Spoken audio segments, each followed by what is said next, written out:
আপনি কি জানেন আপনি যদি চাঁদে আপনার বন্ধুর সাথে কথা বলতে চান, সে কিছুই শুনতে পাবে না? আর আপনি বর্তমান যে সূর্য দেখেন আকাশে, তা বর্তমান নয়, তা অতীত। প্রায় ৮ মিনিট ২০ সেকেন্ড আগের। এবং প্লুটোকে ২০০৬ সালে কেন গ্রহের তালিকা থেকে বাদ দেওয়া হয় জানেন কি? এবং আপনি যদি মহাবিশ্বকে অবজার্ভ করতে চান, তা আপনি কোন পর্যন্ত অবজার্ভ করতে পারবেন? আমাদের দৃষ্টির সীমা কোন পর্যন্ত?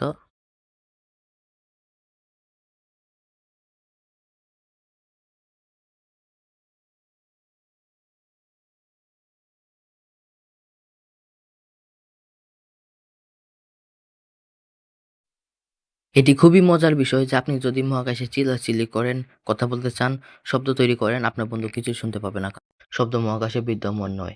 কারণ শব্দ তরঙ্গের জন্য কণা কম্পনের মাধ্যমে ভ্রমণের জন্য বায়ু বা জলের মতো একটি মাধ্যমের প্রয়োজন হয়।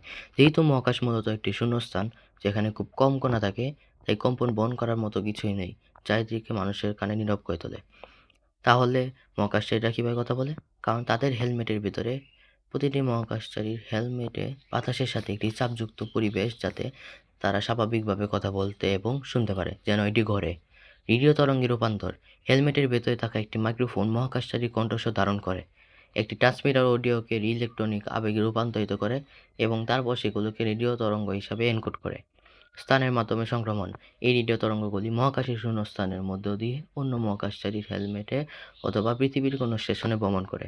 শব্দের পুনঃরূপান্তর। রিসিভিং এন্ডে একজন রিসিভার রেডিও তরঙ্গ তুলে নেয় এবং সিগন্যালটিকে আবার শব্দে রূপান্তরিত করে, যা হেডসেট বা স্পিকারে শোনা যায়।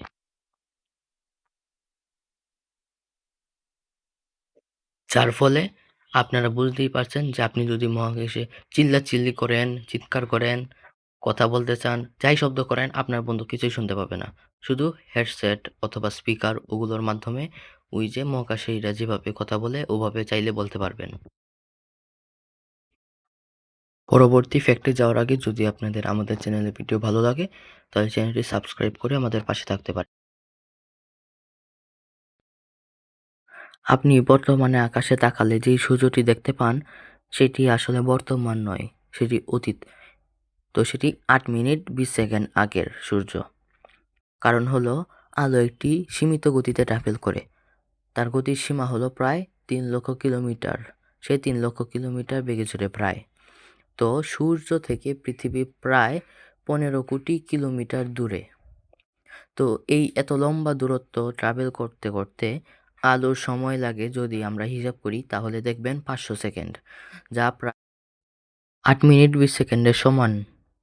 তাই পরবর্তীতে যখনই আকাশে তাকাবেন, সূর্যকে দেখবেন, বুঝবেন যে সেটি বর্তমান নয়, সেটি অতীত। তাও ৮ মিনিট ২০ সেকেন্ড আগের প্রায়। তো এমনই এই নিয়ে আরও কিছু ভিডিও দিব ভবিষ্যতে।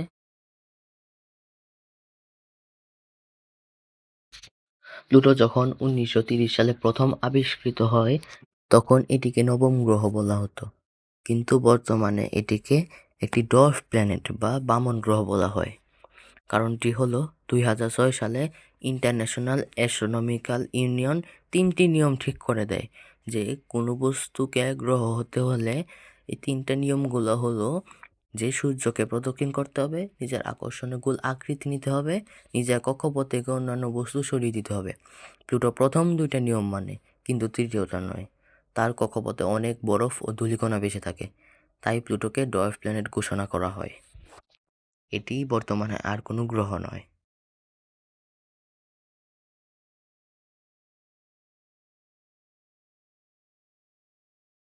আমরা যে মহাবিশ্ব দেখি সেটি সম্পূর্ণ মহাবিশ্ব নয়।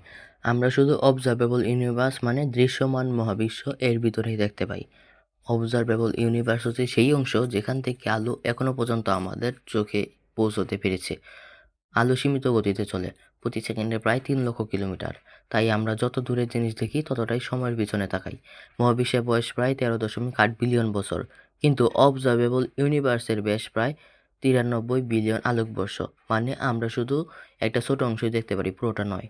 এর বাইরে অসংখ্য গ্যালাক্সি, তারা আর হয়তো অন্যান্য মহাবিশ্বও আছে, সেটা কে বলতে পারে।